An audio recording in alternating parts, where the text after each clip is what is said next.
tristes cires du Figaro n'ont pas éclaté en sanglots le jour où Coluche est parti. Ils n'ont pas suivi l'enterrement, n'ont pas écrit à sa maman, et c'est à peine s'ils ont écrit quelques colonnes pour informer de l'accident inespéré qui les a fait bondir de joie. Et pour les faire un peu plus rire, il s'est dit tiens, je vais mourir. Ah quel succès, ah quel tabac, quel torrent de haine, ma sœur. Ce type était un pourrisseur, vous entendez? C'est ainsi que le Figaro a qualifié le zigoto qui a pas fini de nous faire marrer. Un pourrisseur, c'est étonnant, un pourrisseur, c'est émouvant de trouver ça dans une gazette qui, au chapitre de l'ennui, dans l'art de la dégueulasserie, n'a pas encore trouvé son maître.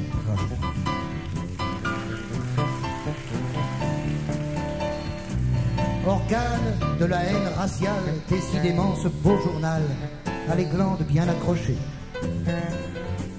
pour donner des leçons d'humour quand on n'a que Jacques Faisan pour faire sourire finement les banquiers, pour donner des cours de pudeur en mettant sous l'œil du lecteur des articles si passionnants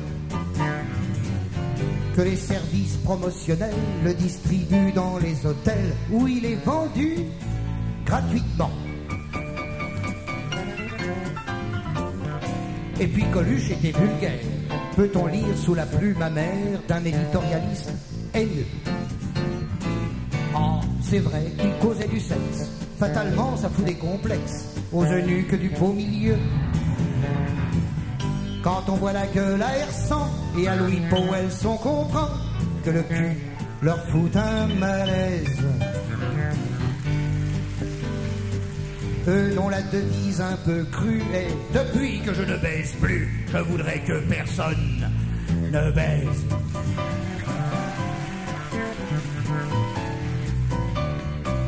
Quand on dit qu'un journal est con, on le compare à un torchon. Or un torchon, si je ne me gourre, ça sert à nettoyer la crasse, alors que le Figaro ramasse un peu plus de merde chaque jour. Pardonnez-moi d'être direct, mais face à ce journal infect, j'ai presque envie d'être ordurier, afin qu'il me foute à l'index, vu que sous l'ongle de l'index, il y a le sang des immigrés.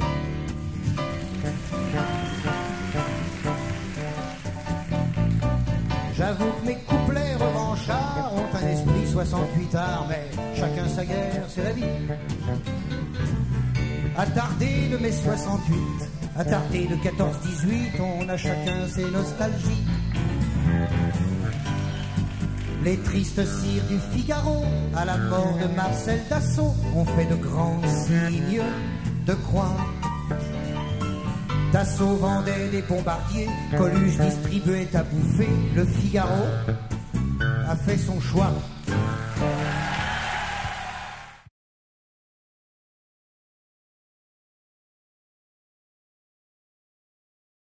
Au cours de notre longue histoire, beaucoup de penseurs se sont penchés avec amour, avec générosité, avec talent et parfois même avec efficacité sur les problèmes de la jeunesse souffrante, délinquante, déviante, marginale. Pour citer les plus connus, on peut parler de Victor Hugo, mais aussi de Jean-Paul Sartre et bien sûr de Sigmund Freud. Eh bien, tous ces gens-là vont être rayés d'un trait de plume par Albin Chalandon. Albin Chalandon, qui va tous les remplacer par le maréchal Pétain. Le maréchal Pétain, qui est un grand penseur de la jeunesse souffrante, inventeur des camps de jeunesse, que Albin Chalandon veut reprendre à son compte. Albin Chalandon a fait des déclarations merveilleuses en ce qui concerne les problèmes de la drogue. Vous avez entendu ça, c'est fantastique, c'est formidable, c'est extraordinaire. Moi, il y a juste un truc que j'ai trouvé un peu ambigu là-dedans, je sais pas si vous êtes comme moi, c'est que je trouve que quand on voit la gueule de Chalandon,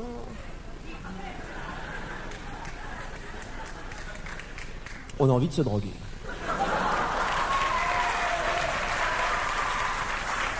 Attention, je ne suis pas du tout en train de faire l'apologie de la drogue, loin de là, parce que je trouve que la drogue c'est de la merde, mais Chalandon aussi.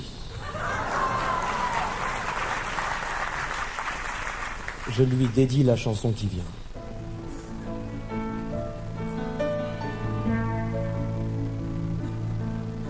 Christine, dans ta chambre au dernier étage, avec le sérieux des marmots, tu dessinais sur les carreaux des palmiers, des cœurs et des plages. Tu disais, va-t'en, laisse-moi, non reste, ne me quitte pas. Serre-moi bien fort dans tes bras, non surtout ne me touche pas. Je n'enlevais pas mon manteau, assis dans un coin de la pièce. J'attendais que coule un peu d'eau sous le grand pont de ta tristesse.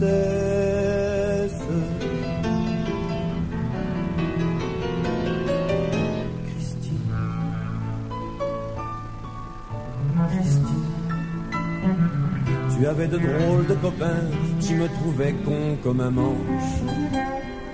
Je les revois ricaner pour rien, assis par terre tout un dimanche. Tu les trouvais tous adorables, puis tu prenais un air furieux. Et tu criais, ce sont des diables, viens mon amour, fuyons loin d'eux.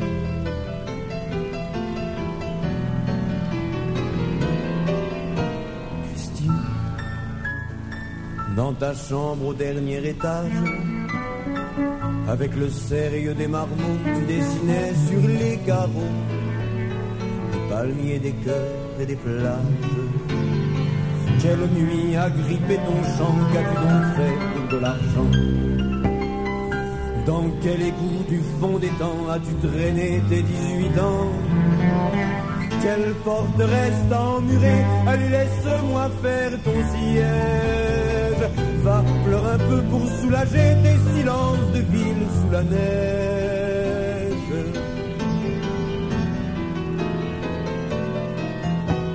Christine, Christine, un vilain jour sur tes bras pleins, j'ai vu tes veines, j'ai vu tes peines. Les trous d'aiguille sur la peau blanche font de la vie un long dimanche. Ma petite sœur, mon chant d'oiseau, mon cœur fragile et ma fortune m'a fait prisonnière d'un berceau sidéral échoué sur la lune.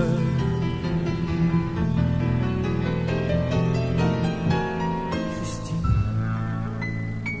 dans ta chambre au dernier étage, avec le sérieux des marmots, tu dessinais sur les carreaux des palmiers, des cœurs et des plages. C'est une chanson réaliste, la mode n'est pas à être triste. Les temps sont gais, pleins de couleurs, les chanteurs chantent le bonheur. On vit dans une publicité, sur nos fringues on a dessiné des palmiers, des cœurs et des plages. La solitude n'est qu'un mirage.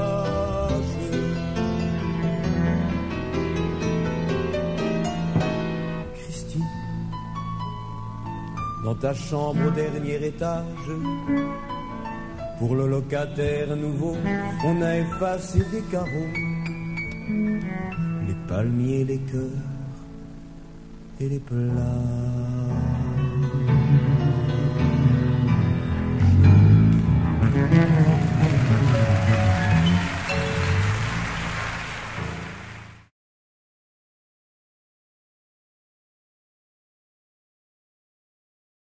Alors il y a quelques mois de ça, j'étais devant ma télévision et j'ai eu la surprise que vous avez dû avoir vous aussi, de voir des gens défiler sur les grandes scènes, sur des grandes scènes en plein air, des gens qui défilaient pour défendre des grandes causes humanitaires. C'est-à-dire qu'ils se battaient contre la faim dans le monde, contre le goulag, la torture, le racisme. Mais ce qui avait étonnant là-dedans, c'est que c'était des gens qui ne nous avaient pas habitués à ça ces dernières années. Je veux parler des gens comme Gérard Lenormand, Michel Berger, Daniel Guichard, Dalida. Putain, mais ces gens-là ne nous avaient pas habitués à ça ces 10 dernières années, ces 15 dernières années, ces 100 dernières années. Ils ne nous avaient pas habitués à ça. Alors, il y en a même qui n'ont pas été, attention, tenez-vous bien, qui n'ont pas été invités à chanter gratuitement. Et ils ont gueulé. C'était gratuit, bon. Ils ont gueulé, je ne sais pas pourquoi, ils voulaient absolument y passer. sans doute pas parce que c'était retransmis par la télévision, non, mais enfin, bref, ils voulaient y passer. Hein. Alors ils n'étaient pas contents, ils ont gueulé, et ils ont fait un gala à part, entre eux, qui a pas marché bien, très bien, quoi. Bon, disons que c'était très très déficitaire, et on attend depuis avec impatience qu'il pleuve en Éthiopie, de toute façon, qu'on puisse rembourser les frais, mais... Enfin bon... Quand même, c'était émouvant de voir tous ces gens se mouiller comme ça, vraiment, hein, c'est en pleine période de sécheresse, comme ça, vraiment, c'était très sympa, vraiment. Alors, ça m'a ému et je leur ai écrit une chanson que j'ai intitulée « Les chanteurs engagés ». Je vais vous l'interpréter maintenant, avec votre permission, merci, bonsoir.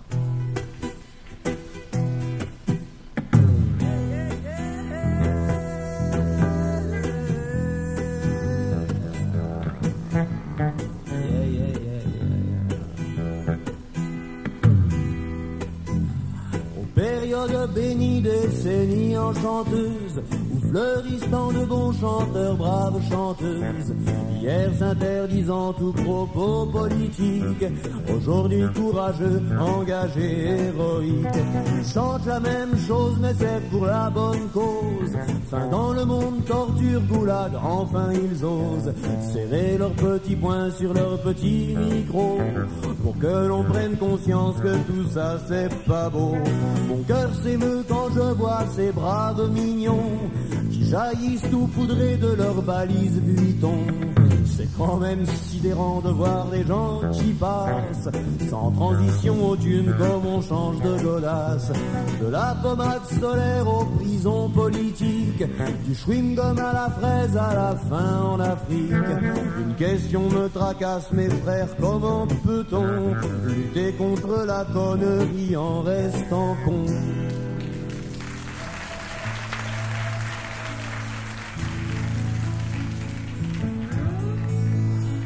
Quand Hugo déclarait mort à la peine de mort, il disait autrement ce que tous ses efforts cherchaient à incruster au cœur du moindre vers. Le vrai l'homme était un et la parole entière.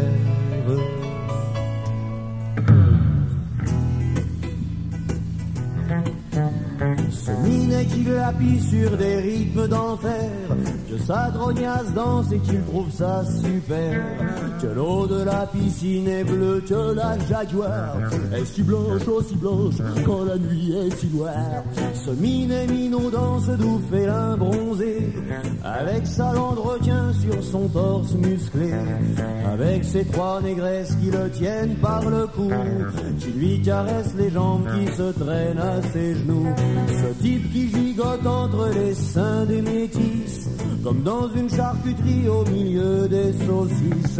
Il chante contre la guerre, et moi je crois voir un serpent qui manifeste contre le venin.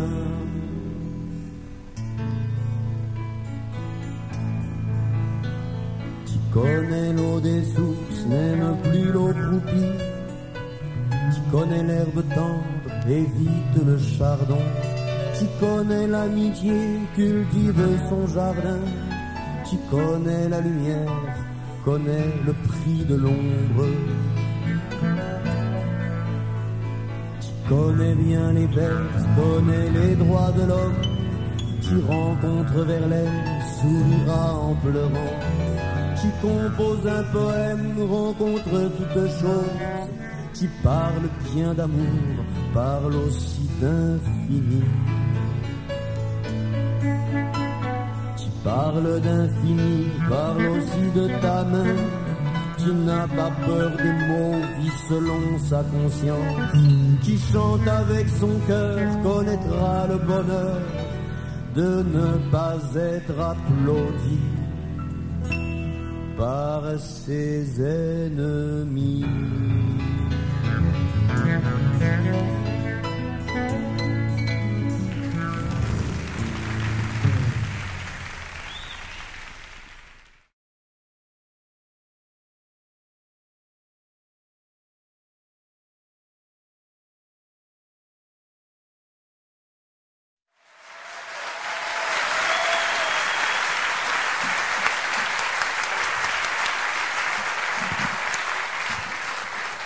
Salut les jeunes! Je viens d'être nommé ministre de la Culture.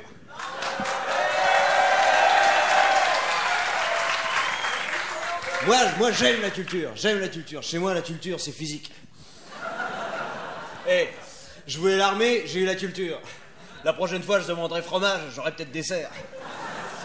Et c'est con parce que j'avais une idée super de réforme de l'armée. Une nouvelle façon de marcher au pas. À droite, droite. À gauche, droite. Et de toute façon, je voulais l'armée, j'ai eu la culture. Je m'en fous. Parce que pour moi, l'armée et la culture, c'est pareil. C'est pareil. C'est la même chose. Et je vais vous le prouver. Je vais vous le prouver grâce à une image. L'armée, c'est le pain. Et la culture, c'est la confiture. Et la culture, c'est comme la confiture et la confiture, à moins qu'on en a sur le pain, à plus qu'on l'étale quand la tartine est large et que plus la tartine est large et plus la confiture, proportionnellement, la couche était moins épaisse, si vous voulez. Attendez, c'est pas fini. Et tu as la confiture. Et donc, moyen de confiture sur le pain, c'est sucré. Il y a moins de sucre. Alors donc, moins on grossit. Et alors, à moins qu'on grossit, à plus qu'on est combatif. Donc, il faut de la culture, mais pas trop. Pas trop. Ah, sinon, on n'a plus de couilles au cul. Et puis, un militaire sans couilles au cul, c'est comme un Kremlin sans bicêtre. Et le premier problème qui s'est posé à moi quand j'ai arrivé au ministère des Affaires culturelles, c'est les colonnes de burin. Alors, je me suis renseigné auprès de mon brin-trost, qui me suit toujours, qui est là d'ailleurs en coulisses, et je leur ai demandé, oh putain, c'est de gauche ou c'est de droite ces machins? Alors, ils ont cogité 3 jours, et puis ils ont dit, c'est ni de gauche ni de droite, c'est nul. Alors j'ai dit, bon, on les garde, ça peut pas faire de mal. Alors après, j'ai décidé de privatiser Antenne 3 et TF2, bon. Alors tout le monde, ouah! Et après, rien que pour faire chier, j'ai changé d'avis. J'ai décidé de privatiser l'autre, que je me rappelle même plus du nom. C'est quoi déjà, l'autre, FR1? Je sais plus, on s'en fout de toute façon. Alors bon, il y a mes tracteurs, ils disent... Hein? Comment? Ah oui, des tracteurs, il y en a plusieurs. Et ils disent, ouais, il a été nommé ministre de la Culture, alors qu'il a rien lu. Je réponds, et alors? Et comme je dis toujours dans ces cas-là, le ministre des PTT, c'est rigolo, le ministre des PTT, vous allez vous fendre la gueule. Je dis toujours, le ministre des PTT, avant d'être nommé, il n'a pas non plus passé sa vie à lire le courrier. Là, dans les dents, les tracteurs. Alors, attends, il y en a d'autres qui disent, je le préférais quand il faisait du cinéma, il avait meilleure mine. Je réponds, c'est pas moi, c'est mon frère qui fait du cinéma au théâtre. Là, rebolote les tracteurs. Alors, il y en a d'autres, ils disent, oui, quand il est arrivé au ministère des Affaires culturelles, il s'est entouré de fascistes, de mecs, d'anciens partis d'extrême droite, mouillés, dans des attentats terroristes, et que ça la fout bien dans un gouvernement, tu veux terroriser les terroristes, et Patali, et Couffin Patin, et Tafata, et toi. Alors je répondrai oui. Non, je veux dire oui, je répondrai. Et je répondrai en citant Chateaubriand.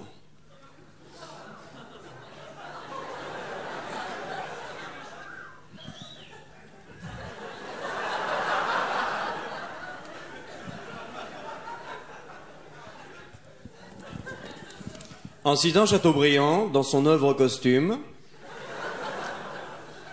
j'irai cracher sur vos tombes, collection Harlequin. Je cite.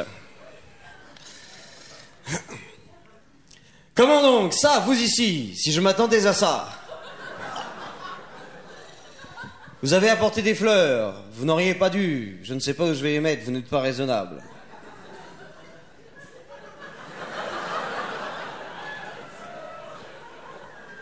Quoi?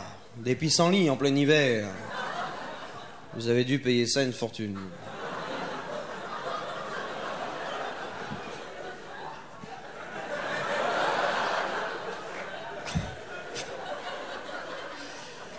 Lorsque mon mari va voir ça, il va être furieux. Vous savez qu'on est vendredi, et le vendredi, il rentre du bureau plus tôt que d'habitude.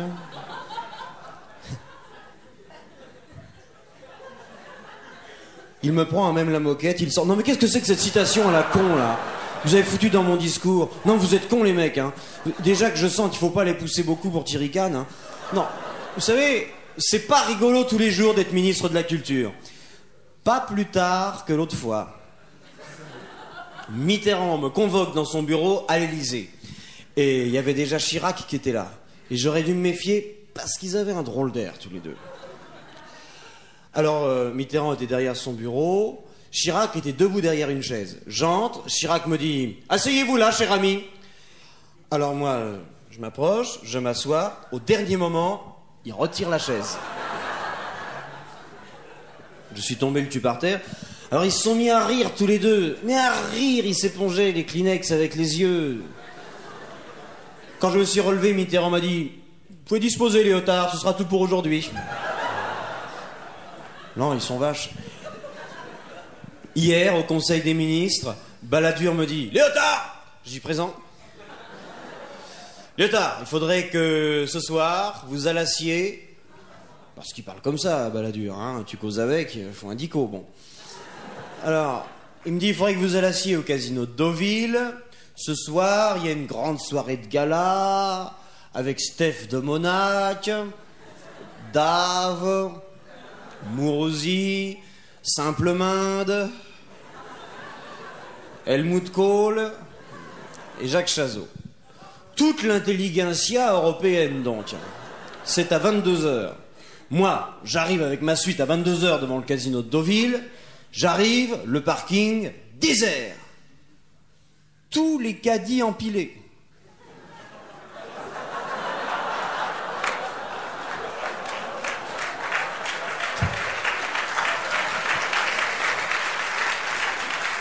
Le supermarché complètement éteint.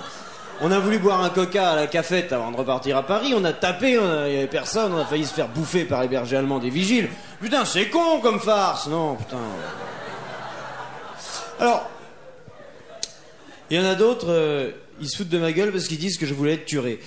Alors ça, je veux pas qu'on touche à ça parce que c'est la vie privée. Et comme je dis toujours, la vie privée, c'est intime. Et ce qui est intime, c'est personnel. C'est vrai que je voulais être curé, parce que quand j'étais petit, je vais vous expliquer pourquoi. Quand j'étais petit, le curé de mon village, qui nous faisait le catéchisme, m'aimait beaucoup. Et quand les autres étaient à la récré du patro, il me gardait au presbytère et me prenait sur ses genoux pour me raconter des histoires sur des thèmes religieux. Il m'a raconté comme ça Adam et Ève, il m'a raconté la virginité de Marie, c'est très compliqué tout ça. Il m'a raconté, c'est très joli comme histoire, il m'a raconté aussi Sodome et Gomorrhe, le livre de Job, enfin tout. Bien des années plus tard, quand j'ai rentré du service militaire, je savais pas quoi se faire comme métier. Alors, j'ai été voir mon vieux curé pour lui demander conseil. Alors il m'a gardé au presbytère, il m'a pris sur ses genoux et il m'a dit... Voilà, écoute, je me fais vieux maintenant, j'ai plus envie de rester tout seul. Alors si tu veux, on se met ensemble. On ouvre une petite église sur la côte. L'été, on loue des pédalos aux touristes. Et à nous la belle vie. Cette idée m'enthousiasma sur le champ et je décidai de rentrer aussi sec dans les ordres. Mais j'ai eu des voix. J'ai eu des voix un jour que j'étais en prière dans la chapelle et je me revois encore. Il y avait un rayon de soleil qui filtrait à travers un vitrau bleu et qui me nimbait. J'étais complètement nimbé, j'étais là, bon. J'étais là en levrette dans l'allée centrale.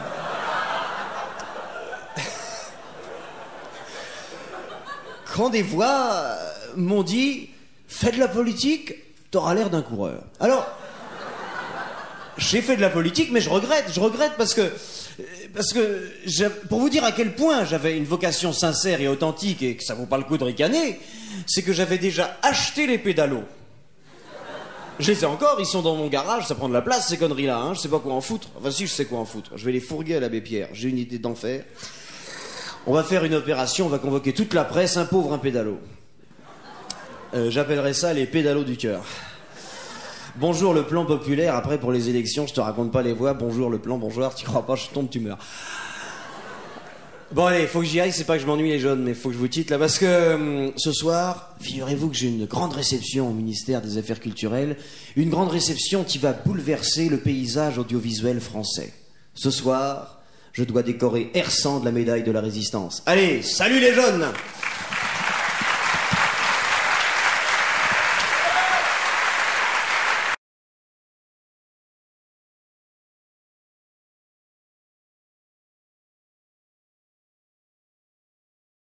Bon. Voilà. Léotard, c'est fait. Maintenant, on va passer à son voisin de palier.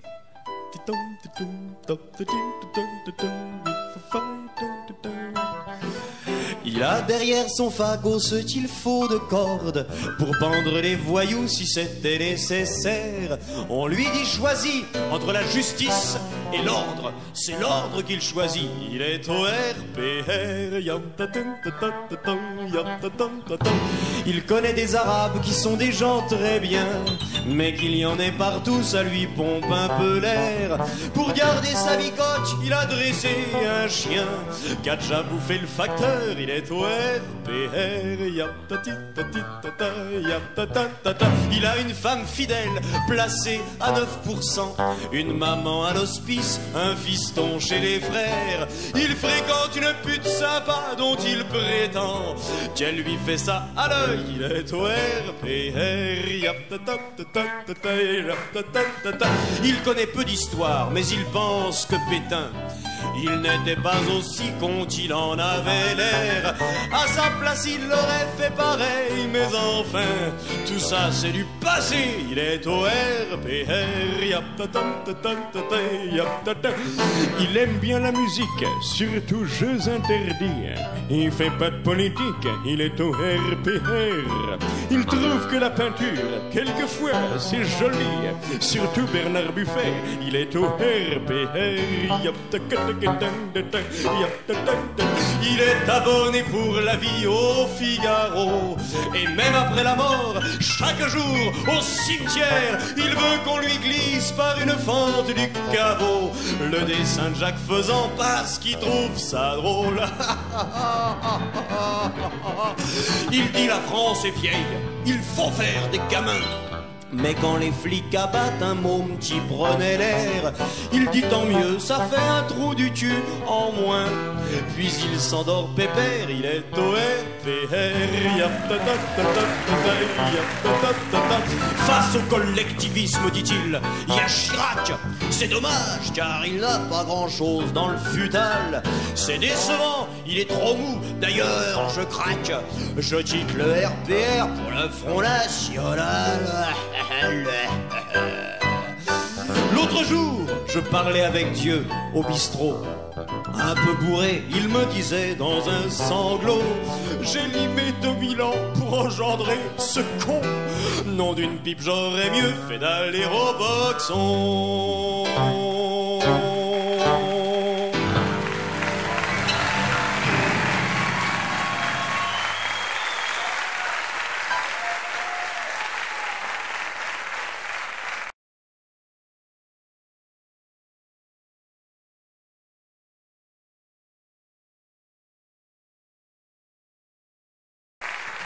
Depuis...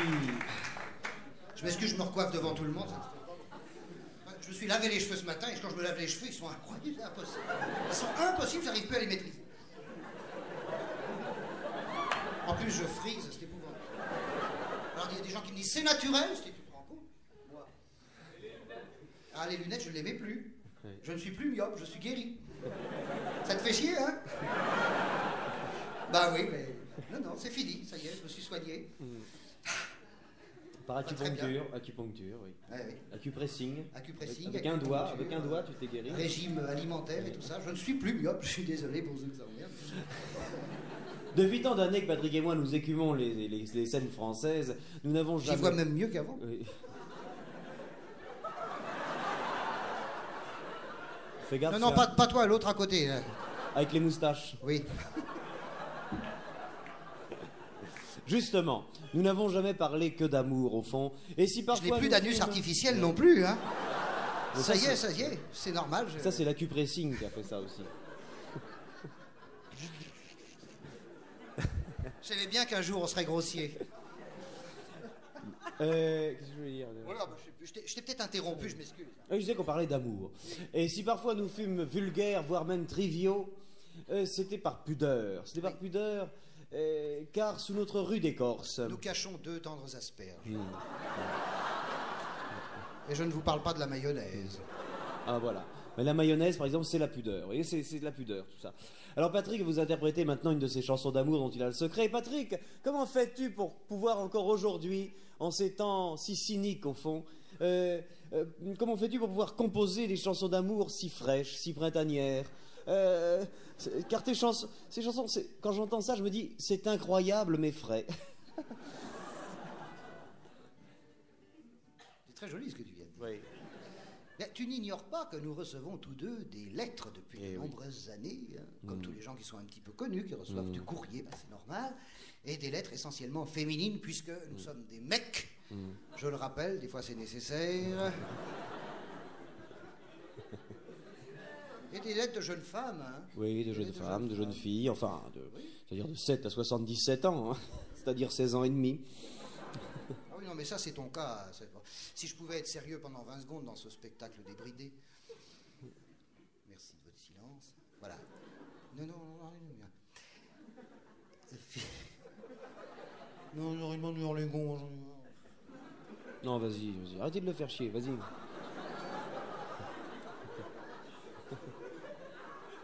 Vas-y, ils t'emmerderont plus, vas-y. Philippe reçoit des lettres d'adolescentes, essentiellement. Et alors moi, je ne sais pas pourquoi. On peut pas être sérieux 2 secondes. Moi, c'est... Non, mais sans déconner. Moi, c'est les lettres de petites filles. C'est les petites filles qui m'écrivent. Mais c'est vrai. Alors ça, je ne sais pas pourquoi. Je sais pas, peut-être parce que c'est les cheveux blancs, elles me prennent pour un pépé. C'est ça, déjà. oui. C'est peut-être ça. Oui. Elles veulent jouer à touche pépé. Oui, Et alors, elles envoient des lettres, mais en plus des lettres, il y a des dessins. Et ça, c'est fabuleux. Vous savez que les enfants s'expriment surtout par le dessin. Il y a des couleurs merveilleuses. C'est charmant. Il y a des petits oiseaux, des papillons. Il y a des tours Eiffel avec du gazon autour. Ça y est, il va encore dire des conneries. Lui. Et de la mayonnaise qui sort par en haut. Et voilà. Oh, c'est fin, c'est fin. C'est très fin. Alors moi, je réponds à ces lettres. Évidemment, il faut répondre. C'est pas parce qu'il faut, c'est parce que j'en ai envie. C'est tellement mignon. Souvent, il y a l'enveloppe avec le timbre pour la réponse, en plus.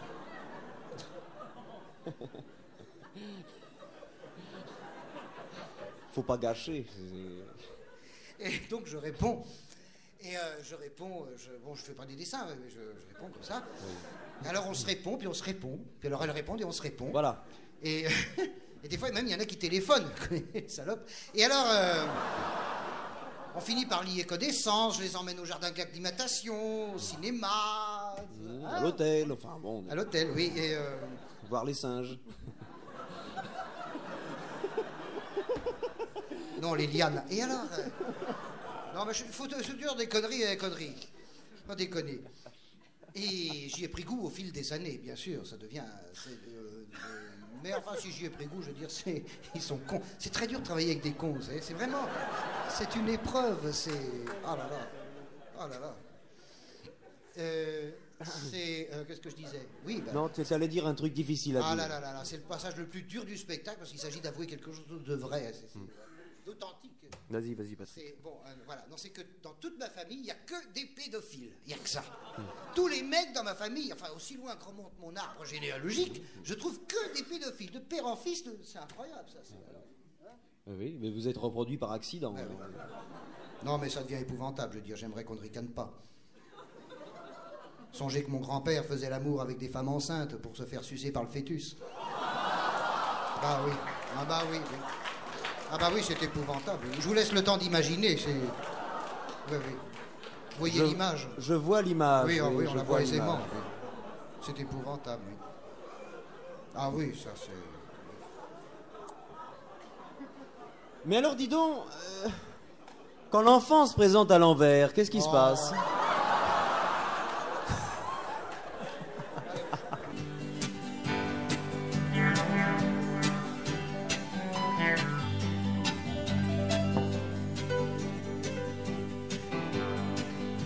La perfection n'est pas de ce monde, dit mon oncle qui est aigri.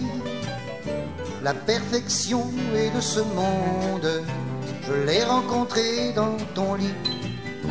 Mais il faut dire à sa décharge que tonton ne te connaît pas. Le ciel n'a plus un seul nuage, et ce soir je dors dans tes bras. La la la la la la.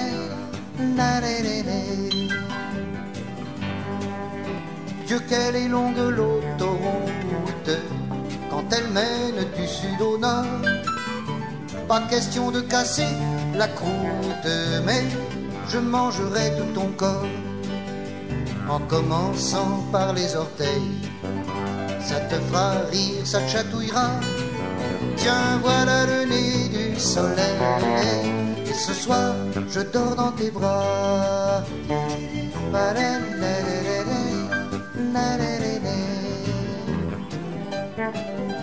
Je sortirai par la bretelle qui mène jusqu'à Montmorency, car pour les beaux yeux de ma belle, je n'entrerai pas dans Paris. La banlieue vaut bien une fesse, comme aurait dit je sais plus quel roi.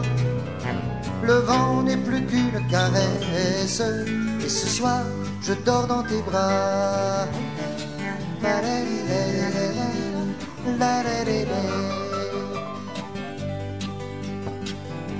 Tu permettras que je m'arrête pour avaler un expresso, sinon je me fracasse la tête le long d'une glissière et ciao. Je veux pas mourir ma pimprenelle, tu es encore trop jeune pour ça. Le café m'a donné des ailes, et ce soir je dors dans tes bras.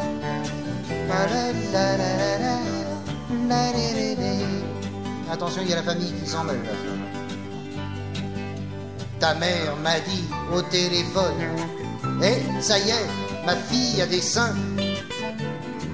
J'ai répondu, enfin Simone, cela ne me concerne point, car nos amours sont platoniques. Je ne mange pas de ce pain-là. Toute ma famille est catholique, et ce soir je te bouffe le cul. Pardon.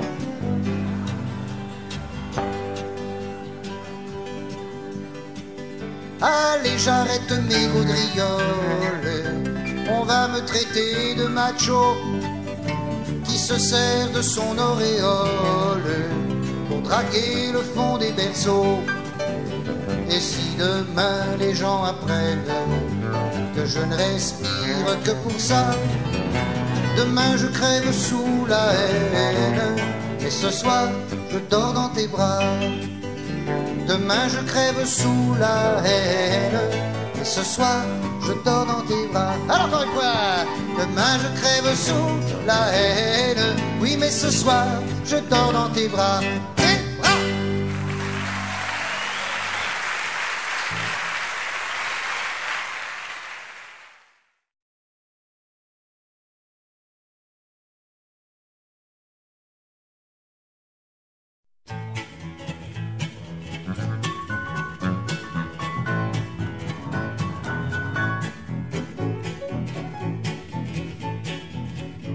Du temps que les pavés volaient dans l'air opaque, il y a presque 20 ans, c'était juste après Pâques, à Paris sur la Seine, sur mon vélo moteur, je l'avoue, 68 a fait battre mon cœur. Je courais de barricades en barricades pour voir comment étaient roulés les camarades. J'ai sauté des Mao, brouté des libertaires et même des staliniennes au concentrationnaire. À minuit délaissant Cohn-Bendit, ça clique que j'allais me glisser dans le lit de la femme d'un flic.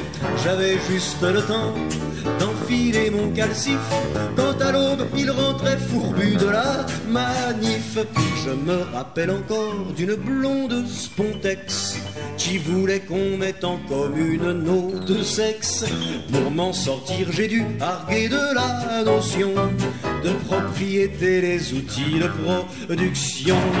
Il suffisait d'une petite auto-critique pour entrer en matière. Tu disais pathétique, j'étais un sale macho. Je m'en rends compte ce soir, après une heure au plus on était au plus marre. Parfois, comme les mœurs c'était très libéral, pendant nos exercices de voltige coïtal, son mec lisait Proudhon dans la piole d'à côté, et le matin il nous apportait du café. Ma belle voisine qui ne vivait que pour l'amour du pape, de Jésus et de Marie. Un beau jour, Willem Reich à la main, avec un œil de braise, est entré chez moi en criant quand est-ce qu'on baise. J'ai rencontré aussi la femme d'un député qui me faisait la morale devant une tasse de thé. Elle disait, vous êtes manipulé par la Chine, en même temps qu'elle me manipulait autre chose. J'en ai froissé des robes imprimées au Népal, j'en ai flairé du patchouli et du santal, dans les odeurs d'encens sur fond de Ravi Shankar. C'était à coups de rein qu'on écrivait l'histoire. C'est pourquoi aujourd'hui, quand dans certains canards je lis Val, c'est un nostalgique 68 art. J'admets qu'ils ont raison, mais je me dis tout bas, ce n'était qu'un début, continuons le combat. Du temps que les pavés volaient dans l'air opaque, il y a presque 20 ans, c'était juste après Pâques, à Paris sur la Seine, sur mon vélomoteur. Je l'avoue, 68 a fait battre mon cœur.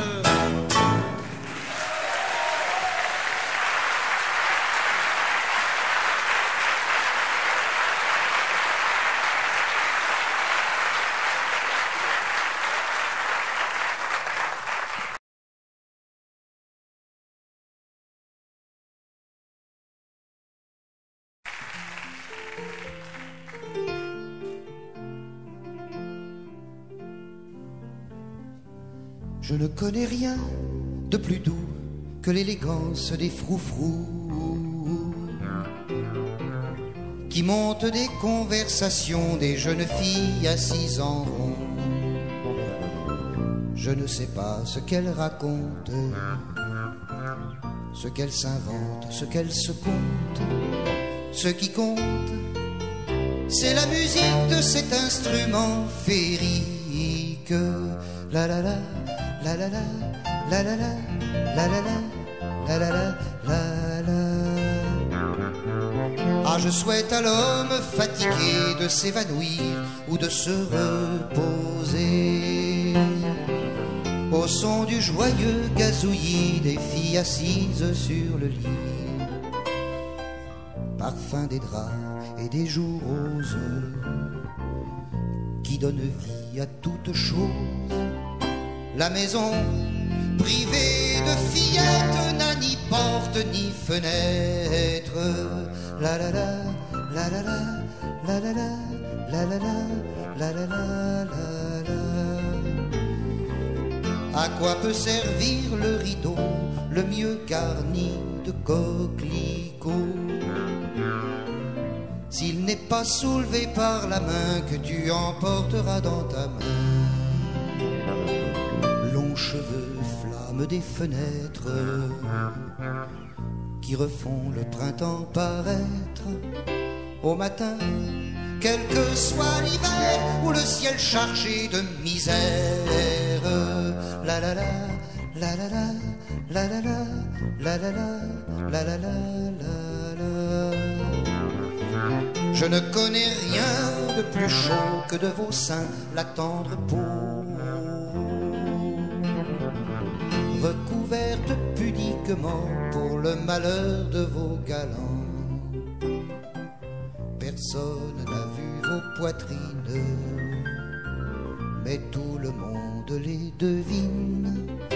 À travers le lacet tendu sur cette gorge à demi nue. La la la, la la la, la la la, la la la, la la la. En votre jardin, demoiselle, la mort est douce, la vie est belle. J'ai vendu mon dernier cheval pour payer les flûtes du bal. Que ce soir donnera mon père, fervent amoureux des bergers, comme son fils qui chante vos jupons sur la paille de sa prison. La la la, la la la, la la la, la la la, la la la, la la.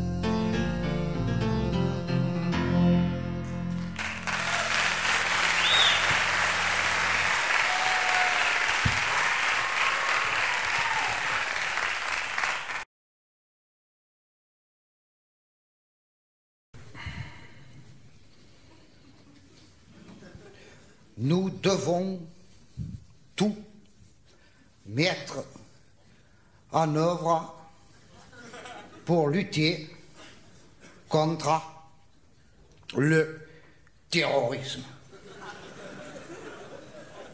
Je répète. Nous devons tout mettre en œuvre pour lutter contre le terrorisme.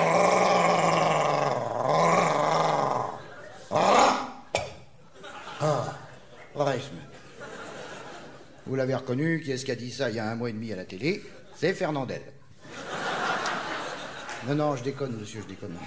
Voilà, la surprise sur votre visa, non, j'ai bien que c'est pas Fernandel, c'est Charles Pasqua, mais je vais vous expliquer pourquoi j'ai dit Fernandel, c'est parce qu'après la radio, il a dit, face au terrorisme, pardon, l'accent, face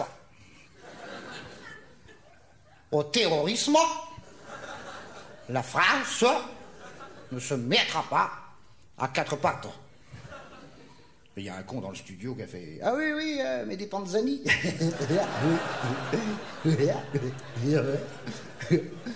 C'est ridicule, je veux dire. C'est pour ça que chaque fois que Pasqua parle à la télé, je ne peux pas m'empêcher de penser « Oui, mais des Panzani !»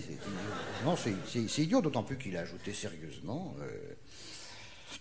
La semaine dernière, je suis allé voir mon monologue britannique, le ministre de l'Intérieur anglais, à Londres, en Angleterre. Il fait bien de préciser, des fois qu'on croirait que ça serait en Ardèche, il y aurait un glissement de terrain.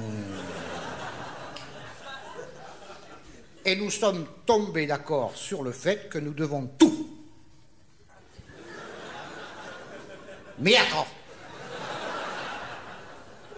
en œuvre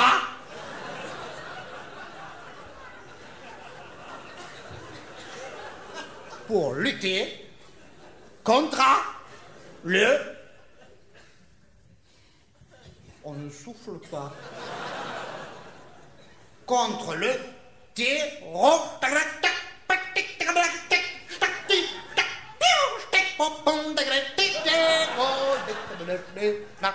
terrorisme. Ça valait le coup d'aller à Londres, hein?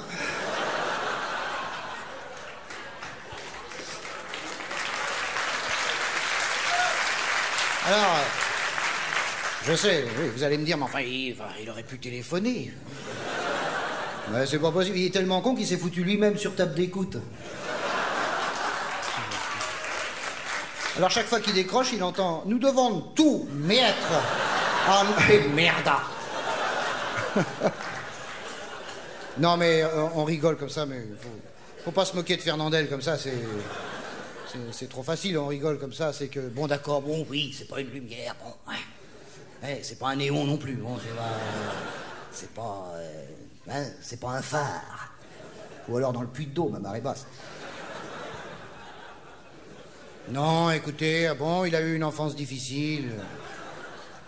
Et ça fait 30 ans qu'il redouble son CM2. Il arrive toujours pas à passer en 6e. Il a fait toutes ses études chez Ricard. D'ailleurs, il a conservé les glaçons.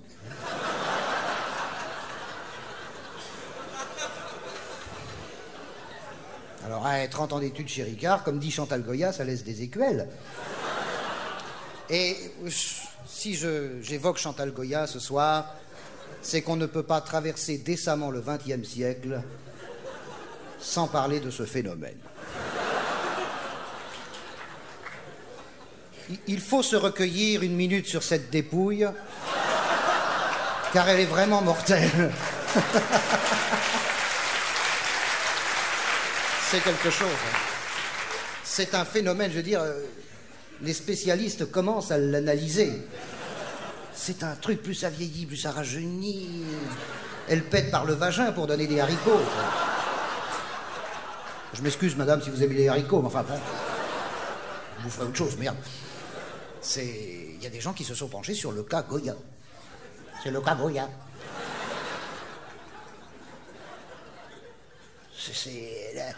Hein?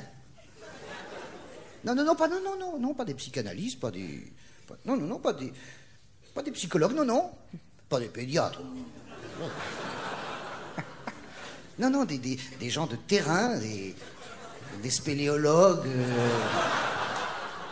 des gens qui n'ont pas peur du vide. Et alors?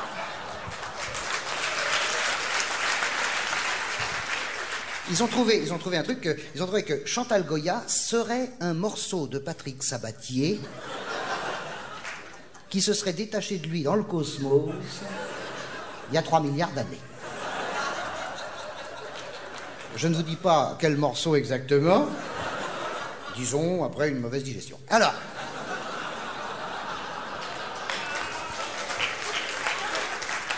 exactement comme Pasqua serait un morceau de Pandro, voyez-vous? Si, ils sont toujours ensemble, hein, c'est le couple, c'est les conjoints. Non, mais prenez votre temps. Et d'ailleurs, les poètes le disent à Paris. Pasqua suit toujours Pandro de si près que chaque fois que le gros pète, c'est lui qui sent mauvais. C'est amusant. Oui, c'est joli. C'est amusant. Non, enfin, bon, on arrête de déconner maintenant parce que je ne pense pas qu'on puisse rire avec ces choses-là. Charles Pasqua est un homme qui a quand même les idées bien arrêtées. Il n'y a que ça qu'il a réussi à arrêter, d'ailleurs. Et il a pris 3 mesures pour lutter contre... Bien, madame, vous tentez le banco? 3 mesures. Et là, j'aimerais que ça ne se sorte pas d'ici. Parce que, non, c'est top secret. C'est top secret, je tiens ça du gynécologue à Mourouzi. C'est top secret. Hein. Alors, attention. 3 mesures. Première mesure, qui va-t-on mettre en première ligne pour lutter contre le chablacaléganisme? Non, pas le GIGN, pas l'anti-gang, non, on va mettre les contractuels. Parce qu'il y a des gens qui profitent que leur voiture est piégée pour faire sauter leur contravention. C'est dégueulasse. Deuxième mesure, si vous faites vidanger votre bagnole, ne la faites pas vidanger par un pompiste libanais. Hein, parce qu'au lieu de mettre de l'huile, il va foutre de la nitroglycérine, tu vas mettre le contact et tu auras beaucoup de mal à revendre ta bagnole. Ou alors tu fais plusieurs voyages avec une épuisette. D'autant plus que les bagnoles françaises, hein, au bout d'1 an, ça part en couille et tu reviens en stop. Et la troisième mesure consiste à ne pas s'affoler quand un colis vous pète dans les doigts. Vos doigts sautent en l'air, ça fait rien, il reste le Minitel pour faire l'amour. Hein? Si vous recevez un colis qui fait tic-tac, ben vous avez une chance sur 2 pour que ce soit une pendule. Si votre voisin de palier explose en regardant l'heure, ne vous affolez pas, entrez chez lui calmement, c'est facile, il n'y a plus de porte déjà. Penchez-vous calmement sur la charcuterie fine Et vous dites doucement après moi, tiens, 1 foie, 2 reins, 3 raisons de boire contre Exéville. Ne vous affolez pas. Pas de panique. Le pape l'a dit lui-même, faut paniquer. Non mais, voilà encore, on ne devrait pas rire de ces choses-là. Voilà un homme courageux, un homme de son temps, un homme de notre siècle, un homme téméraire. Oui, téméraire. Vous oseriez, vous, traverser le Sahel avec le ventre plein? Alors, lui, ça va, Pénard. Il traverse le tiers-monde entre les repas. Avec ces gens qui lui font des signes d'amitié. Et lui qui répond par des gestes de charité. Ouais, te faire enculer, rien à foutre. Quand un pauvre lui dit « j'ai faim », il répond « faut paniquer ». Parce que chez les catholiques, c'est comme ça. Si tu crèves de faim, tu vas au ciel. Si tu baises, tu vas en enfer. Hein? Pour aller au ciel, faut crever de faim. Ils aiment les maigres, là-bas, c'est la mode. Ils aiment les minces, faut être mince. T'as un pyjama, faut une rayure, c'est tout, voilà. Voilà. Allez, si tu baises, tu vas en enfer. Personnellement, j'ai choisi la deuxième solution, là-bas. Rien que pour ne pas croiser les hotards là-haut. Vous serez capable de me dire « Allô, salut, on fait comme sur l'affiche ?»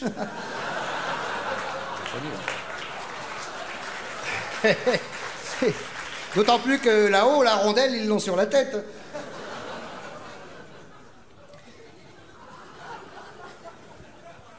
Je me demande là, brusquement, si j'aurais pas choqué quelques catholiques dans la salle. Des catholiques qui se seraient gourés de salles, qui devaient aller au Palais des Congrès, qui se sont trouvés ici, qui connaissaient pas le chemin. Et je voudrais pas les choquer, parce que j'aime pas, moi, choquer, j'aime pas provoquer les... Et vous pondez à quelle heure, là? Faut faire une vidange, hein? Il y en a un qui est en train de crever, là. T'inquiète pas, c'est une belle mort. Alors, qu'est-ce que je dis? Oui, s'il y a des catholiques que j'ai choqués, on prenait pas mal. Allez, un petit peu d'humour, allez, on rigole. C'est Noël, c'est bientôt les fêtes, hein? Allez! Allez, les cathos, là, hein? Trou la la et tout, hein? Allez, j'enlève le trou, la la et tout! Hein? Allez, on rigole sur la gueule, hein? Allez, catholiques, allez, bon, quoi, faut pas le prendre mal. Mais moi, j'en ai que pour 2 heures, vous, ça fait 2000 ans que vous me faites chier, quand même. Alors... D'autant plus que, alors là, je vais apporter de l'eau bénite à votre moulin à prière. Putain, c'est pas mal comme formule, ça va être la forte, quand même, il faut reconnaître une chose, c'est que le Vatican, le pape a reconnu tout de même que l'Église avait eu tort vis-à-vis de Galilée. Galilée qui, il y a quelques siècles, disait « la Terre est ronde ». Le Vatican disait « non, elle est plate ». Non, non, je vous assure, elle est ronde, j'ai fait des calculs, la Terre, elle est ronde. Non, elle est plate. Ah ben non, parce que vous savez, alors, regardez l'horizon, là, au bord de la mer, quand un bateau s'éloigne, on en a rien à foutre, elle est plate. Et si tu continues à insister, attention, ça va chauffer pour tes couilles, mon pote. Oui, non, mais je vous assure, moi je suis un scientifique, et tant pis pour mes couilles, elle est ronde. Allez, au bûcher, bouffez-lui les couilles, allez. Et puis, dernièrement, au mois d'octobre, le pape se promène dans les salons du Vatican, il arrive dans une pièce, et qu'est-ce qu'il voit? Une map monde.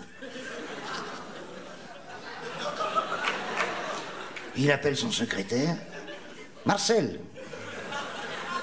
Qu'est-ce que c'est que ce... Bah, papa, c'est la terre, et la terre. La quoi? Et la terre. La terre. Merda, putana de merda. Oh, merda, alors.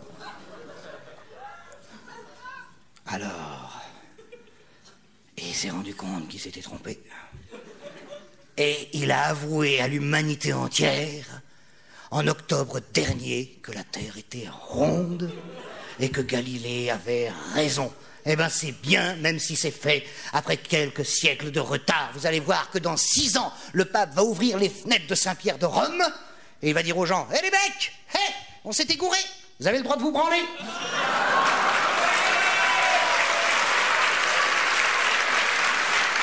C'est bien. Je serai vous, je commencerai maintenant. Hein, Non, et après le spectacle, s'il te plaît, après le spectacle. Pas. Et j'en terminerai quand même en disant objectivement que c'est un personnage qui, moi, me paraît sympathique parce que j'aime bien les gens qui ont le visage rondouillard. Vous savez, rond comme ça, il a un côté, comment dirais-je, je ne trouve pas les mots, comment je trouverais-je les mots? Il a un côté, on dirait un cochonnet, c'est un cochonnet. Quand je le vois à la télé, je sors mes boules, je pointe, c'est un papet, c'est notre papet. Que dis-je, notre papet, notre papinouillet.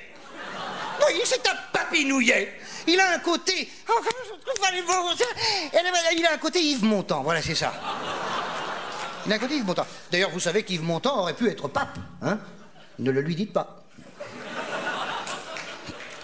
Je ne sais pas si Yves Montand sera un jour président de la République. Je sais qu'Yves Montand a toujours été le roi des cons. J'aime ce silence gêné dans la salle. Et je vais vous dire pourquoi. Oui, d'accord, c'est un excellent acteur, mais on peut être con et excellent acteur. Et c'est le roi des cons. Parce que je vais vous dire, non, on peut allumer la salle, on peut faire un débat, j'en ai rien à foutre, je suis pas pressé. Moi, je m'en fous, je rentre chez moi en bagnole. Hein. On peut... Non, mais ça là... Je vais vous dire pourquoi. Sous Staline, il était stalinien. Il y en a un qui me dise le contraire. Hein. Sous Reagan, il est réganien. Vous allez voir, sous mon cul, ça sera une commode. Hein?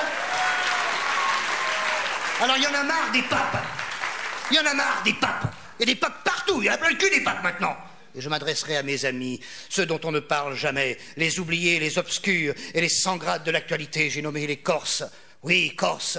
Et je vous dis, Corse, amis, vous nous avez donné Napoléon. Vous nous avez donné Tino Rossi. Vous nous avez donné Charles Pasqua. Alors vivement que vous ayez votre indépendance.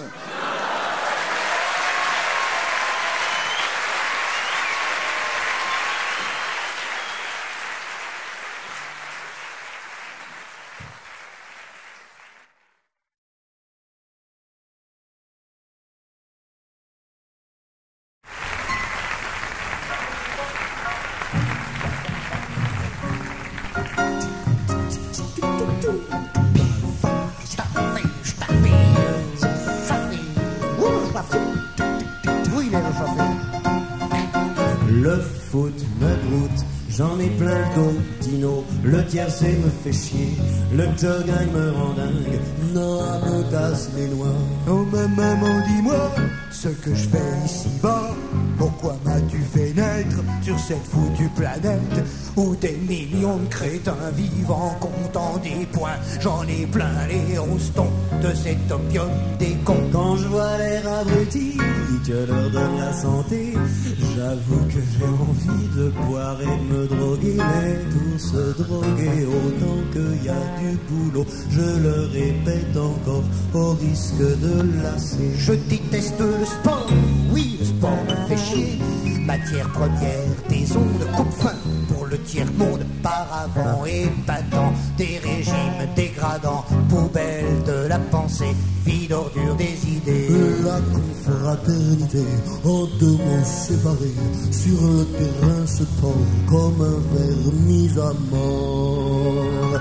Les violences policières et la hausse des loyers, magouille immobilière, les Maliens expulsés. On s'en bat les roupettes, on pense qu'à la raquette, on en rêve, on en crève, pendant ce temps-là pas de grève. Quand la planète vit à l'heure mondiale, maman je voudrais être dans le vide sidéral. Car il faut être fort pour détester en bloc ce que le monde adore.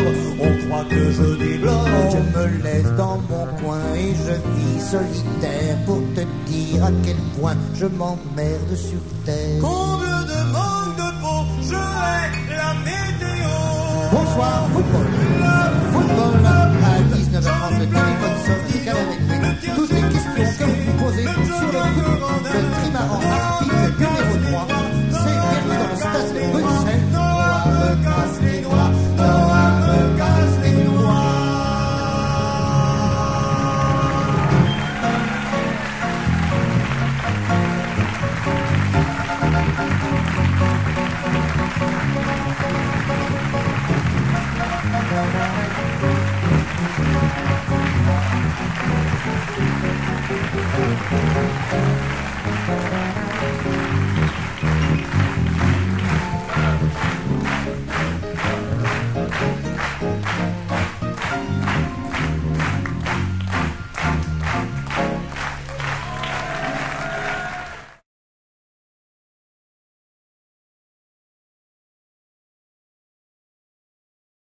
Il existe à Nîmes une fête qui s'appelle la Feria, je sais pas si vous connaissez, c'est tous les ans.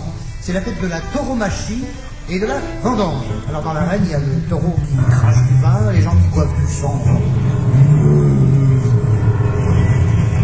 alors on pourrait imaginer qu'un jour il se passerait un événement imprévu.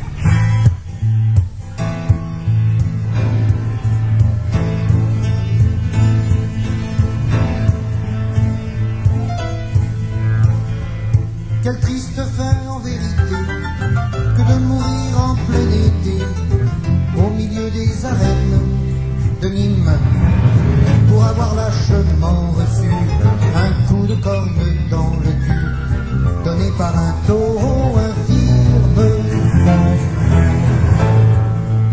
On s'était dit y a pas de danger, il est tellement handicapé qu'il ne tient plus sur ses trois pattes.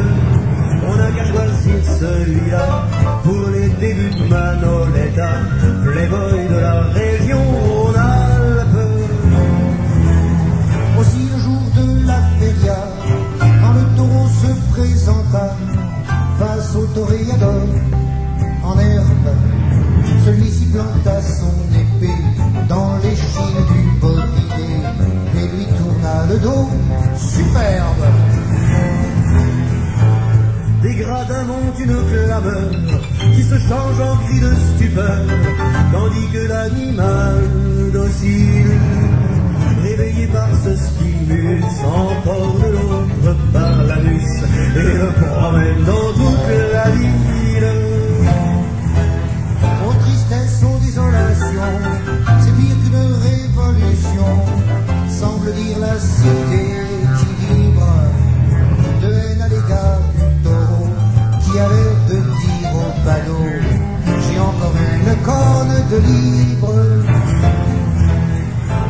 Puis lassé par ce petit jeu, il abandonne le jeune merdeux dans une poubelle municipale et s'en va tout gai, tout joyeux, en boitant certes encore un peu, revoir sa Camargue natale.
C'est pas une bite, c'est un coron.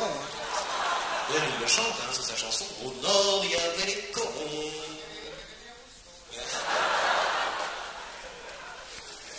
Alors, à Lille, il y a eu 2 associations qui ont porté plainte contre nous. Obscure. Il y a eu l'association des veuves civiles. On ne sait pas ce que c'est. Des veuves. Peut-être que c'est des femmes dont le mari est mort alors qu'il n'était pas militaire. Peut-être ça. Je comprends leur mari d'être mort, il doit être femme pareil. Ça. Mais je ne sais pas ce qu'elles ont comme activité dans cette association. Elles se réunissent le lundi soir dans des MJC. Des MVC, alors. De la poterie, de la vannerie, du cinéma d'arrêt d'essai, des projections de diapositives, encore du tricot, tricote des calottes pour le pape, des choses comme ça. Des calottes anglaises. Oui, on peut mieux. Il y a une autre association obscure, et s'il y en a parmi vous qui savent ce que c'est, ils sont gentils de venir nous voir après en coulisses pour éclairer notre lanterne. Une autre association obscure qui a porté plainte contre nous, c'est les jeunes giscardiens. Oui. Comment peut-on être à la fois jeune et giscardien?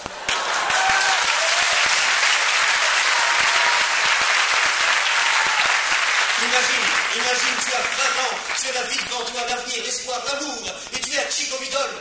Giscard d'Estaing.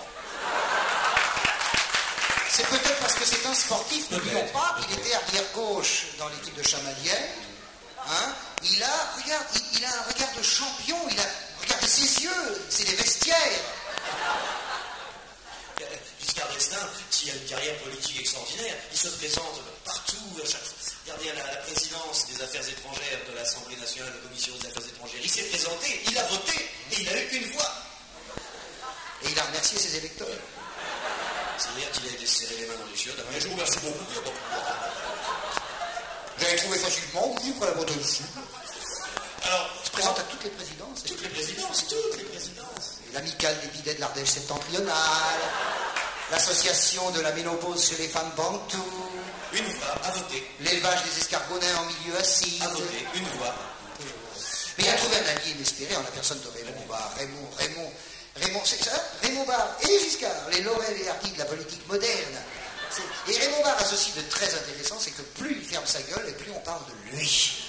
Chaque fois qu'il arrive en public pour se taire, le lendemain dans la presse, on titre « Les silences de Raymond Barre ». C'est fort.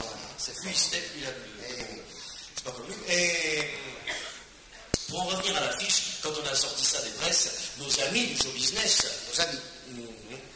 nous ont tous dit, mais vous êtes fous, vous êtes suicidaires, une affiche pareille, comment? Avec un slogan comme ça va chier, qu'est-ce que ça veut dire? Ça va chier. On n'a pas mis le prénom, Patrick.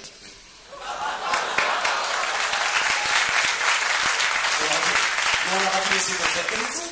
On leur a dit, hein? Parce qu'ils ont tous un slogan maintenant, ils mettent, en dessous de leur nom, ils mettent un slogan. On lui a dit, et puis Bedos, on lui a dit, c'est pour faire comme toi. Bedos fait son cirque d'hiver, Pierre Desproges se donne en spectacle. On lui a dit à Chantal Goya, je reviens. C'est pour faire comme toi, et nous on se tire.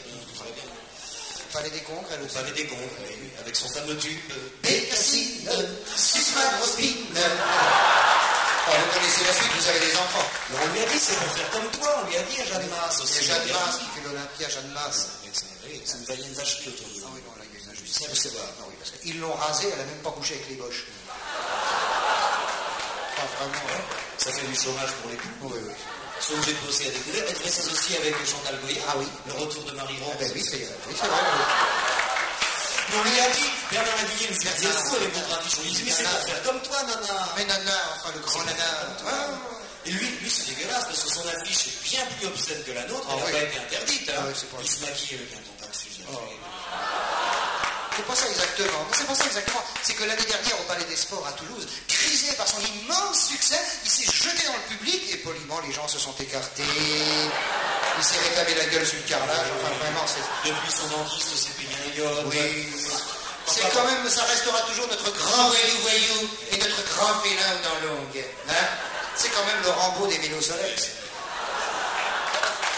Et en plus, attention, n'oublions pas qu'il sort de la mine. Il sort de la mine, c'est pour ça qu'il est bronzé toute l'année d'ailleurs. Écoutez, ils nous ont tous dit cette phrase qui est restée gravée dans nos têtes, c'est avec des conneries pareilles, vous ne passerez pas à la télévision. Voilà. Et ils ont raison.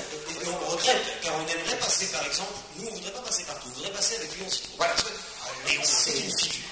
C'est une tête. Une tête de quoi? Je sais pas, c'est une tête. C'est un homme extraordinaire, c'est une vocation cet homme. C'est le Panthéon, c'est l'arc de triomphe.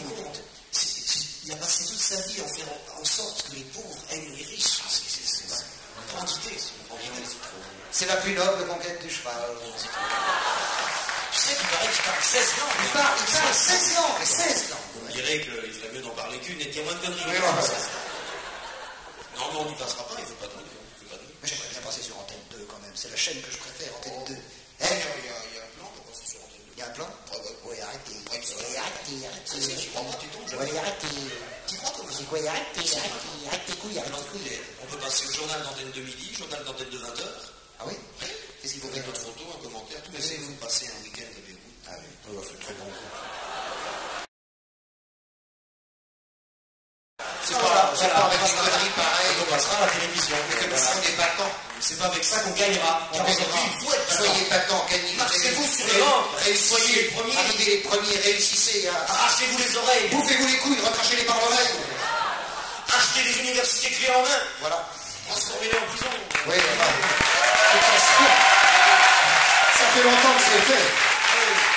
Soyez les premiers, soyez dans le sillage de Bernard Tapie. Soyez des tassis. Soyez des brosses. Oui, soyez des manches. Soyez des serpillères. Soyez des trucs. Voilà.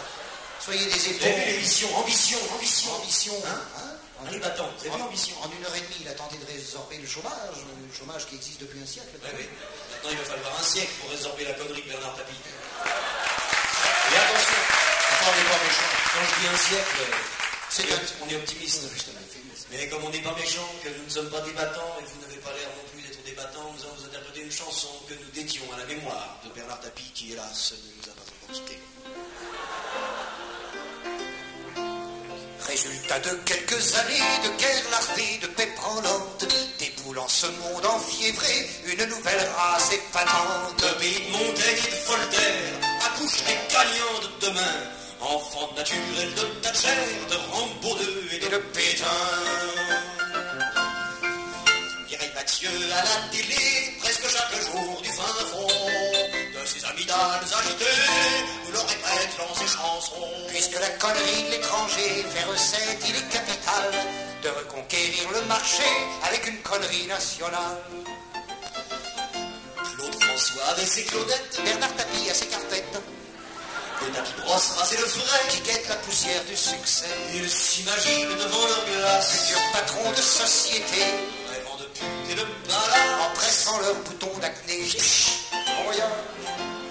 Maintenant que Libération ressemble un peu à l'expansion, matinée d'Alman à Vermont, toute la presse fait des jeux de mots. Le calembour est dans le vent, pourtant un jeu de mots aujourd'hui, c'est aussi con qu'il y a 10 ans, ou alors c'est moi qui vieillis.